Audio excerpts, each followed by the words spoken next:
네, 오늘 본문은 사도 바울이 자신의 사도권을 변론하는 내용입니다. 고린도 교회 안에는 바울의 사도권을 부정하는 사람들이 있었습니다. 아마 이런 생각은 고린도 교회 안에 개방, 다시 말하면 이 베드로파의 사람들에게서 나온 것으로 보입니다. 그들은 사도들의 수장격인 베드로를 추종하면서 바울을 배척했는데, 그런 가운데 바울은 베드로와 같은 사도가 아니다, 이런 주장을 한 것으로 보입니다. 그들이 바울의 사도권을 부정하는 이유 중에 하나는 바울이 고린도에서 사역했을 때 살해를 받지 않았다는 것입니다. 바울은 고린도에서 사역할 때 교회에서 살해를 받지 않고 스스로 일을 하면서 경제적 필요를 채웠습니다.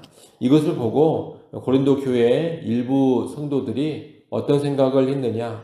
바울이 정당한 사도라면 당연히 교회를 통해 물질의 공급을 받았을 텐데, 그렇게 하지 않고 스스로 일하면서 사역한 것을 보면 바울은 사도가 아니다, 이런 생각을 한 겁니다.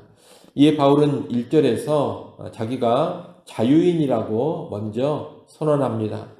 자유인이라는 말은 자신이 누군가에 종속된 사람이 아니요, 스스로 선택하고 포기할 수 있는 그런 권리를 가지고 있는 사람이라는 뜻입니다. 바울이 자신을 자유인이라고 말하는 것은 사역을 하며 노동하는 것과 연관해서도 노동을 할지 말지 자기 스스로 선택할 권리가 있다는 것을 말하는 겁니다. 그리고 바로 이어서 자신의 사도권을 선언합니다. 바울은 자기 사도됨의 증거로 무엇을 말하느냐? 1절을 한번 보십시오. 1절 가운데 부분에 보면 예수 우리 주를 보지 못하였느냐, 이렇게 말합니다. 주 예수를 봤다, 이것을 사도됨의 증거로 들고 있는 겁니다. 이것은 다메섹 도상의 사건을 말하는 겁니다. 그때 바울은 부활하신 예수님을 친히 만났고 그분께 직접 복음 전파의 사명을 위임받았습니다. 이어서 바울이 또 하나의 사도됨의 증거로 드는 것은 고린도 교회의 존재 자체였습니다. 고린도 교회는 바울의 복음 선포로 존재하게 된 교회입니다. 그래서 1절 맨 뒤에 보면 주 안에서 행한 나의 일이 너희가 아니냐, 이렇게 말하고 있습니다. 바울의 사역을 통하여서 고린도 교회가 존재하게 됐다는 겁니다. 그런데 이런 교회가 바울의 사도권을 부정한다는 것은 그 교회의 정체성 자체를 스스로 부정하는 것입니다. 그래서 바울은 2절에서 다른 사람들은 내 사도권을 부정한다 하더라도 너희는 그럴 수가 없다. 나의 사도됨을 확증해 주는 것이 바로 너희다라고 말하고 있습니다. 이렇게 바울은 자신의 사도권을 확실하게 입증한 후에 이어 3절부터 11절에서 자신을 비판하는 자들을 향해 자기가 사도로서의 권리가 충분히 있다라는 것을 말합니다.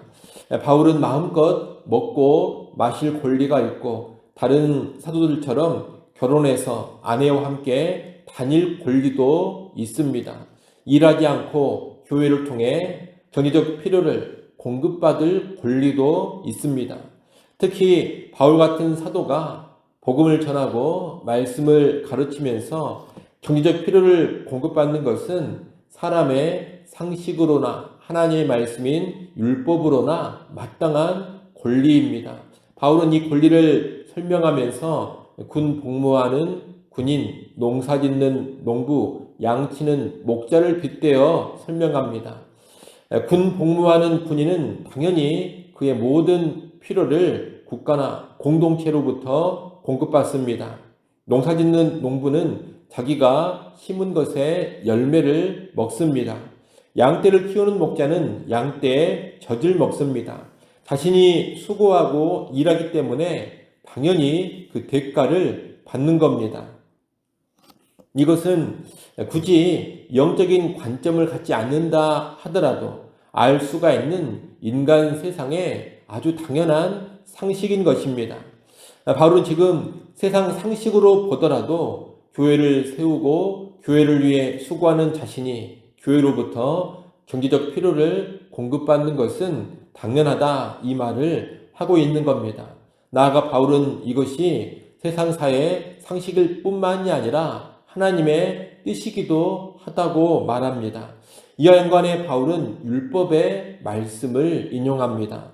모세의 율법에 보면 곡식을 밟아 떠는 소에게 망을 씌우지 말라, 그렇게 명하고 있습니다. 곡식을 밟아 떠는 소가 그 일을 하면서 마음껏 먹을 수 있게 하라, 율법은 그렇게 명하고 있는 겁니다. 바울은 하나님께서 이 율법 조항을 주신 이유가 그저 짐승인 소들을 위해 주신 명령이 아니다라고 합니다.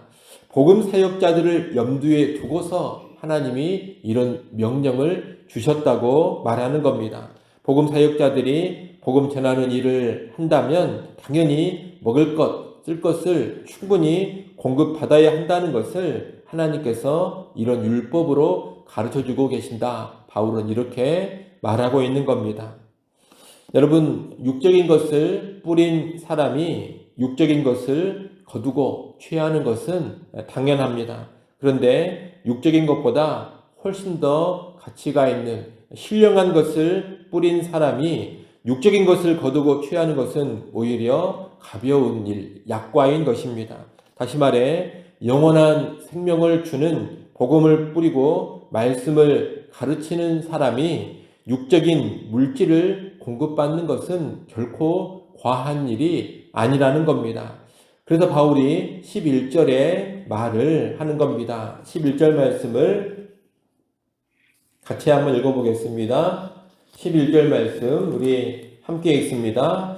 우리가 너희에게 신령한 것을 뿌렸은즉 너희의 육적인 것을 거두기로 과하다 하겠느냐. 아멘. 사역자들의 사역은 신령한 것을 뿌리는 영적인 사역입니다. 이렇게 영적인 것을 뿌렸는데 돈, 물질적인 것, 육적인 것을 거두는 것은 결코 과한 일이 아니다, 오히려 가벼운 일이다, 이 이야기를 하는 겁니다.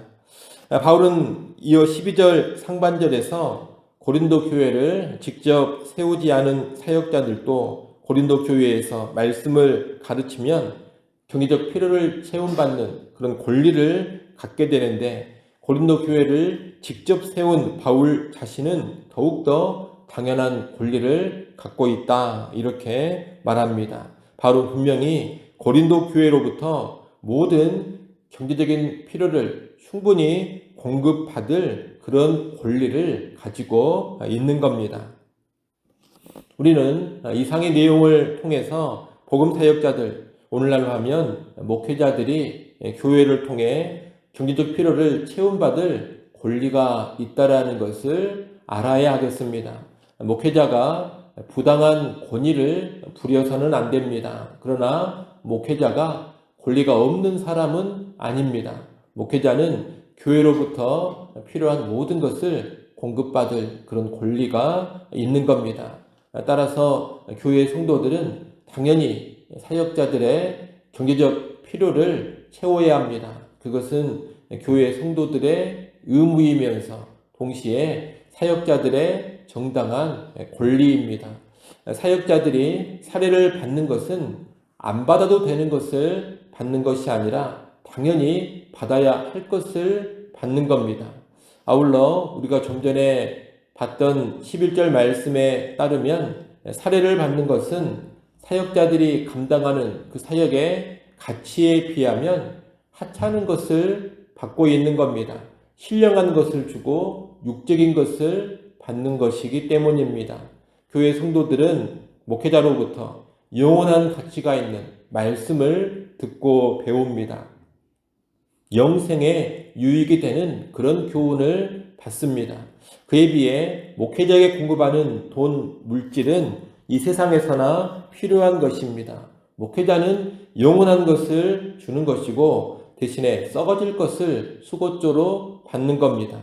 그러니 교회는 목회자에게 지급하는 돈이나 물질을 아깝다고 생각을 하면 안 됩니다. 또는 세상의 일반적인 노동처럼 노동 시간이나 연수를 계산해서 일한 시간만큼 일한 연수만큼 주면 된다. 그런 생각을 해서도 안 됩니다. 왜냐하면 목회자들이 하는 그 사역의 가치는 영원한 가치가 있는 일이기 때문입니다. 그래서 일반 노동과 같은 선상에 두고서 판단하고 생각할 것이 아니라는 겁니다. 목회자에게 사례를 주는 것은 언제나 받은 것에 비해서 덜 가치가 있는 것을 주는 것이라는 것을 항상 기억해야 합니다. 그래서 갈라디아서 6장 6절 말씀에도 보면 뭐라고 명하느냐? 가르침을 받는 자는 말씀을 가르치는 자와 모든 좋은 것을 함께하라. 그렇게 명령하고 있습니다. 영원한 가치가 있는 말씀을 배우고 있기 때문에 그 가치를 알고서 모든 좋은 것을 그와 함께 누리라고 명하는 겁니다. 즉 말씀을 배우는 사람은 좋은 것을 누리고 있는데 말씀을 전하고 가르치는 목회자는 그것을 누리지 못하는 그런 일이 발생하지 않게 하라. 그렇게 하나님의 말씀은 명하고 있다는 겁니다. 여러분, 이러한 내용이 사역자, 목회자들을 대하는 태도입니다. 물론 이것이 다가 아닙니다. 오늘 우리가 본문에 해당되지 않아서 보진 않았고 내일 볼 내용입니다만 교회의 태도와 아울러서 동시에 목회자가 보여줘야 될 그런 태도가 또 이어서 나옵니다. 그러나 그것은 우리가 내일 살펴볼 내용이고 여하튼 오늘 본문의 내용은 교회가 사역자들, 목회자들을 어떻게 대해야 하는가 이것을 가르쳐주고 있는 겁니다. 이 시대에 일부 목회자들의 많은 사례 그리고 과도한 부로 인하여서 부정적인 여론이 있기는 합니다. 하지만 그와 별개로 여하튼 성경이 가르치는 목회자를 대하는 기본 원칙이 무엇인지는 우리가 알고 있어야 할 것입니다. 여러분은 이러한 성경의 가르침을 잘 하시고 교회에서 말씀을 전하고 가르치는 풀타임 사역자들, 목회자들의 경제적인 필요를 잘 채우시고 또 그들의 사역에 부족함이 없도록 모든 면에서 잘 공급하고 잘 섬겨가는 그런 말씀대로 순종하는 그런 교회 성도가 될 수 있기를 간절히 바랍니다. 기도합니다.